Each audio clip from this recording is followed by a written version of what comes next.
ಇಸ್ಲಾಂ ಹೆಸರಿನಲ್ಲಿ ಜಾಗತಿಕ ಭಯೋತ್ಪಾದನೆ ಏನು ನಡೀತಾ ಇದೆ, ಯಾವ ಕಾರಣಕ್ಕೆ ನಡೀತಾ ಇದೆ ಅನ್ನೋದಕ್ಕೆ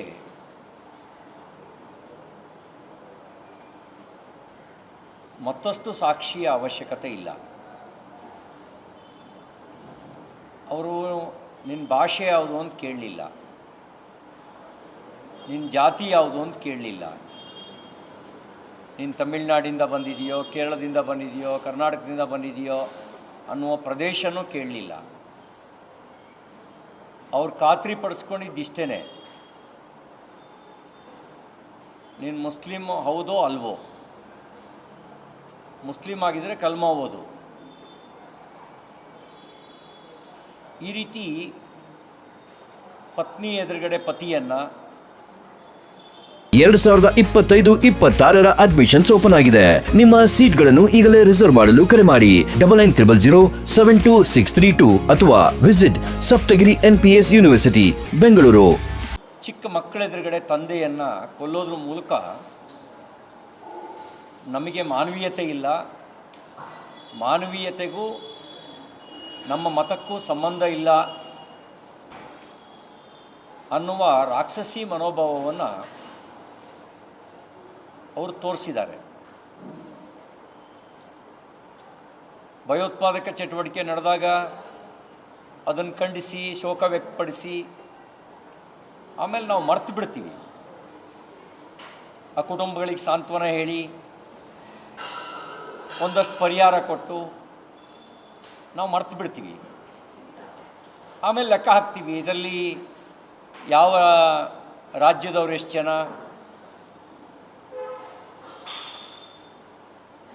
ಯಾವ ಜಾತಿಗೆ ಸೇರಿದವರು. ಅರೆ ಅವ್ರು ನಿಮ್ಮ ಜಾತಿ ಯಾವುದು ಅಂತ ಕೇಳಲಿಲ್ಲರಿ. ಅವ್ರ ದೃಷ್ಟಿಗೆ 2025-26 ಅಡ್ಮಿಷನ್ಸ್ ಓಪನ್ ಆಗಿದೆ. ನಿಮ್ಮ ಸೀಟ್ಗಳನ್ನು ಈಗಲೇ ರಿಸರ್ವ್ ಮಾಡಲು ಕರೆ ಮಾಡಿ 9900072632 ಅಥವಾ visit Saptagiri NPS university Bengaluru. Islam ಹೊರತುಪಡಿಸಿ ಉಳಿದವರೆಲ್ಲರೂ ಕಾಫಿರರು. ಮತ್ತು ಈ ಭಯೋತ್ಪಾದನೆಗೆ ಬಹಳ ದೊಡ್ಡ ಇತಿಹಾಸ ಇದೆ. ಅವರೆಲ್ಲರ ಪ್ರಚೋದನೆ ಮೂಲ ಒಂದೇ. ನಾನು ಸತ್ಯ ಹೇಳಿದ್ರೆ ಕೆಲವರಿಗೆ ಕಹಿ ಅಂತ ಅನಿಸುತ್ತೆ. ಗಜ್ನಿ, ಗೋರಿ, ಖಿಲ್ಜಿ, ಔರಂಗಜೇಬ್, ಟಿಪ್ಪು ಇವರೆಲ್ಲರೂ ರಾಜಕೀಯ ಸಾಮರ್ಥ್ಯದ ಮೇಲೆ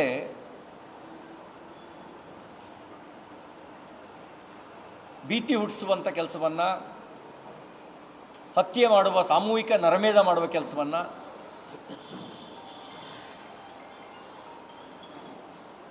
ಆ ಮೂಲಕ ಮತಾಂತರಿಸುವ ಕೆಲಸವನ್ನು ಮಾಡಿದ್ದು ಇತಿಹಾಸ. ಆದರೆ 2025-26 ಅಡ್ಮಿಷನ್ಸ್ ಓಪನ್ ಆಗಿದೆ. ನಿಮ್ಮ ಸೀಟ್ಗಳನ್ನು ಈಗಲೇ ರಿಸರ್ವ್ ಮಾಡಲು ಕರೆ ಮಾಡಿ 9900072632 ಅಥವಾ visit Saptagiri NPS university Bengaluru.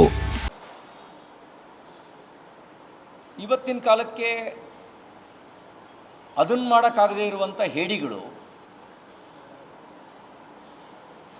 ಭಯೋತ್ಪಾದನೆಯ ಮೂಲಕ ಭೀತಿ ಹುಟ್ಟಿಸುವಂಥ ಪ್ರಯತ್ನವನ್ನು ಮಾಡ್ತಾನೆ ಬಂದಿದ್ದಾರೆ. ಜಾಗತಿಕ ಭಯೋತ್ಪಾದನೆಯ ಬಹುಪಾಲು ಕಾಂಟ್ರಿಬ್ಯೂಷನ್ನು ಇಸ್ಲಾಮಿಕ್ ಟೆರರಿಸಮ್. ಯಾರು ಮಾನವೀಯತೆಯನ್ನು ಒಪ್ಕೊಂಡಿದ್ದಾರೆ, ಇಸ್ಲಾಂನಲ್ಲಿರ್ತಕ್ಕಂಥ ವಿದ್ವಾಂಸರು ಯಾವ ಸಂಗತಿಯನ್ನು ಆಧರಿಸಿ ಭಯೋತ್ಪಾದಕರು ಪ್ರಚೋದನೆಯನ್ನು ಪಡೆದಿದ್ದಾರೆ ಅದನ್ನು ವಿಮರ್ಶೆಗೊಳಪಡಿಸುವ ಸಾಮರ್ಥ್ಯ ನಿಮಗಿದೆಯಾ? ಅಥವಾ ಇಂಟಾಲರೆನ್ಸ್, ಅಸಹಿಷ್ಣುತೆಯನ್ನು ಬದಲಾಯಿಸುವಂಥ ಸಾಮರ್ಥ್ಯ ನಿಮಗಿದೆಯಾ?